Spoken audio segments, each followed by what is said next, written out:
Hello friend, आज मैं जो पढ़ाने जा रहा हूँ और टॉपिक है ब्रिटिश गवर्नमेंट के द्वारा भारत में भू राजस्व व्यवस्था किस प्रकार थी।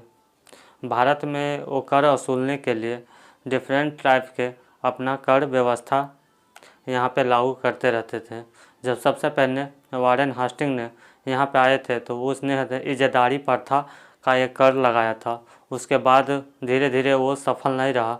उसके बाद नया कानून लाया गया कॉर्नवालिस के द्वारा, जिसका नाम था ज़मींदारी सिस्टम और बंदोबस्त सिस्टम के नाम से भी जाना जाता था। दूसरा, उसके बाद उसमें भी देखा गया कि उसमें ज़मींदार ने ज़्यादा से ज़्यादा कर वसूल कर अपने पास रख लेते हैं, जिसके कारण क्या होता था, ज़मींदार अपने और धनी होते गए। और उसके बाद जैसे पता चला ब्रिटिश सरकार को कि हमारे पास कर बहुत कम आ पाते हैं, हमसे ज़्यादा हिस्सा वो तो ज़मींदार अपने पास ही रख लेते थे। ऐसे देखा गया कि बहुत सारे ज़मींदार अमीर होते गए। तो इस त्रुटि को दूर करने के लिए, इसमें जितना गलतियाँ थी, खामियाँ थी, उसको दूर करने के लिए एक नए राजस्व वसूली का तरीका अपनाना था, जिसमें एक नया तरीका उभर के आया था, रैयतवारी सिस्टम। इसमें यह था कि गांव के लोगों को ही डायरेक्ट अपना ऑनरशिप, ज़मीन का ऑनरशिप दे दिया जाए। उसमें क्या होगा, आप ब्रिटिश गवर्नमेंट खुद डायरेक्ट टैक्स अपना मजदूर से ही अपना ले ले। तो इसमें क्या हुआ था कि गांव में जो किसान रहते थे वो तो ज़मीन के मालिकाना हक प्राप्त कर लिए, और उसका क्या हुआ, डायरेक्ट ब्रिटिश सरकार उसका कर वसूला करता था। परंतु इसका दुष्परिणाम ये हुआ कि ब्रिटिश सरकार क्या किया, इसे प्रत्येक साल अपना कर चेंज करते रहते थे, जिसके कारण से इसमें इतना सक्सेस नहीं मिलता था। क्योंकि बाद में जैसे हो गया, किसी साल सुखाड़ हो गया तो इसके कारण से प्रभावित हो जाता था फसल, मगर तब पर भी किसानों से वो जबरन टैक्स जो फिक्स कर दिया जाता था वो ले लिया जाता था। इसमें भी थोड़ा मतलब उतना इम्प्रूवमेंट नहीं दिखा गया, मगर कहा जाता है कि रैयतवारी सिस्टम बहुत अच्छे व्यवस्था था। उसके बाद एक नया व्यवस्था लाया गया जिसका नाम था महलवारी व्यवस्था। महलवारी सिस्टम में ये सिस्टम था कि जैसे गांव है, एक गांव को क्या करता था ना, एक हेड के रूप में चुन लिया जाता था गांव में, और वो सभी लोग उसके मुखिया, जिसे मुखिया कहा जाता था, और मुखिया के पास अपना टैक्स वहाँ पे जमा कर देते थे, और मुखिया डायरेक्ट जाके ब्रिटिश सरकार को वह टैक्स जमा कर देता था।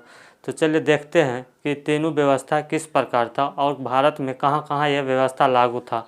जैसे कि बहुत सारे जगह ऐसा था कि ब्रिटिश गवर्नमेंट के लिए कि बहुत सारा चुनौती का सामना करना पड़ता था, इसीलिए उसने ऐसा ज़मींदारी सिस्टम के बाद भी नए नए सिस्टम लागू करने का नीति अपनाया। जैसे कि देखते हैं किस प्रकार था। तो जैसे टॉपिक था कि ब्रिटिश कालीन में भू राजस्व व्यवस्था क्या था। इसमें सबसे पहले आया था ज़मींदारी प्रथा, ज़मींदारी बंदोबस्त के नाम से भी जाना जाता है। और इसमें यह था कि ज़मीन, जितना ज़मीन होता था गांव का, पूरे ज़मीन का मालिक ज़मींदार हो जाते थे, और ज़मींदार के पास इतना अधिकार मिल जाता था जिसने कि वो ज़मीन किसी से ले भी सकते हैं और ख़ुद रजिस्ट्री भी कर सकते हैं, और किसी को ज़मीन बेच भी सकते हैं। उसका पूरे मालिकाना हक उसके ज़मींदार के पास ही थे। तो ये बहुत बड़ा अपॉर्चुनिटी आ गया था ज़मींदारों के पास। इसके वजह से क्या हुआ था, ज़मींदार अमीर होते जा रहे थे। और एक इसको प्लान करने के लिए लॉर्ड कॉर्नवालिस को 1793 ईस्वी में श्रेय जाता है, और लॉर्ड कॉर्नवालिस उस टाइम का गवर्नर जनरल था इंडिया का, और यही 1793 ईस्वी में लगाया था। और कहा जाता है कि इसको प्लान करने वाले जॉन शोर था जो ज़मींदारी प्रथा को प्लान किया था। बाद में लॉर्ड कॉर्नवालिस के द्वारा 1793 ईस्वी में लागू किया गया था। यह लागू किया गया था जिसमें भारत के 19% भूमि ज़मींदारी सिस्टम के अंदर आता था। चलिए देखते हैं वो कौन कौन एरिया था जो ज़मींदारी बंदोबस्त के अंदर आता था। पहला था कि बंगाल, क्योंकि बंगाल में ब्रिटिश का पकड़ था। प्लासी युद्ध के बाद से बंगाल पे बहुत सारे बिहार, बंगाल और उड़ीसा, तीनों पर उसका पूरे पकड़ था। तो सबसे पहले चुनौती आया था कि बंगाल, बिहार, उड़ीसा और उत्तर प्रदेश, बनारस के क्षेत्र में अपना यह ज़मींदारी प्रथा लगा के उसका प्रयोग किया जाए। तो बंगाल में लगाया गया, उसके बाद बिहार में और उड़ीसा में, उत्तर प्रदेश, बनारस में और उत्तरी कर्नाटक के एरिया में। ये वाले बंदोबस्त जमींदारी सिस्टम को अप्लाई किया गया। उसके बाद एक नया सिस्टम आया था रैयतवाड़ी सिस्टम। रैयतवाड़ी सिस्टम में क्या था कि ज़मीन का मालिक खुद रैयत ही होते थे और ये जो कर वसूला जाता था ब्रिटिश सरकार के द्वारा डायरेक्ट वसूला जाता था। इसका प्लान करने वाले टॉमस मुंडो 1820 ईस्वी में किया था। टॉमस मुंडो के द्वारा ये बहुत सारे एग्जाम में पूछा गया था कि रैयतवाड़ी सिस्टम को किसने प्लान किया था और लागू करवाया था। तो यहाँ पे हो जाएगा टॉमस मुंडो 1820 ईस्वी में। और ये भारत के 91% होता ना, 51% भूभाग पे यह लागू किया गया। और क्योंकि इसमें यह था कि बिचौलिया को ख़त्म कर दिया गया था, तो बिचौलिया ख़त्म होने से क्या हुआ था, अंग्रेज़ लोग को लगा कि ये वाले सिस्टम अच्छा है और इसे मतलब डायरेक्ट मतलब हम ज़मीन जो खेती करते हैं किसान उसी को से डायरेक्ट हम टैक्स ले लेंगे। तो इसीलिए ज़्यादा से ज़्यादा एरिया पे लागू किया गया। देखते हैं कि वो एरिया कौन कौन सा था।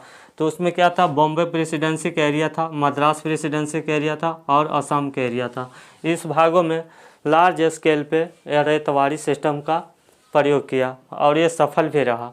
बाद में देखा गया कि ये वाले जिसे पंचवर्षीय सिस्टम था, और बाद में क्या हुआ था, अंग्रेज़ जब अपने टैक्स वसूलने लगा तो ये 1 साल के लिए वो अपना कर का नियम चेंज करते रहते थे। कहा जाता है कि 30% से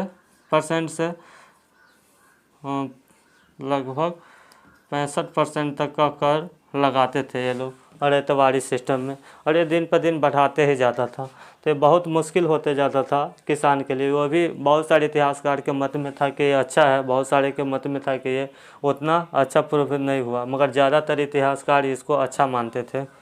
और तीसरा था महलवाड़ी व्यवस्था। महलवाड़ी मतलब क्या हुआ, महल में कुछ जैसे कि पूरे अंदर में ही हो महल में। तो महल में जो था इसका मतलब ये था कि पूरे गांव का लोग किसी एक को अपना मुखिया मानकर गांव के सभी किसान अपना टैक्स डायरेक्ट अपना मुखिया के पास ही जमा कर दे और मुखिया वो टैक्स ब्रिटिश गवर्नमेंट को जमा कर देता था। तो ये वाले सिस्टम था। इसमें था कि इसका डिज़ाइन करने वाला हॉल्ट मैकेंजी 1822 ईस्वी में किया था। और ये भारत के भूभाग में 30% भूभाग पे ये लागू किया गया था महलवाड़ी सिस्टम। और ये सिस्टम कहाँ कहाँ लागू किया गया था, तो उत्तर प्रदेश, मध्य प्रांत और पंजाब के क्षेत्रों में यह नियम लागू किया गया था। तो यही था आज का जो टॉपिक था मेरा, भू राजस्व व्यवस्था का ब्रिटिश गवर्नमेंट द्वारा कैसे लागू किया गया था हमारे पूरे भारत के भूभाग पे। तो इसमें 3 था, जमींदारी, रैयतवाड़ी और महलवाड़ी। सबसे ज़्यादा पूछे जाने वाला टॉपिक इसमें था कि लॉर्ड कॉर्नवालिस के द्वारा ज़मींदारी बंदोबस्त, रैयतवाड़ी के द्वारा टॉमस मुंडो 1820 ईस्वी में, और महलवाड़ी किसके द्वारा लागू किया गया था, हॉल्ट मैकेंजी के द्वारा लागू किया गया था। ये वाले टॉपिक तीनों बहुत इम्पोर्टेंट है।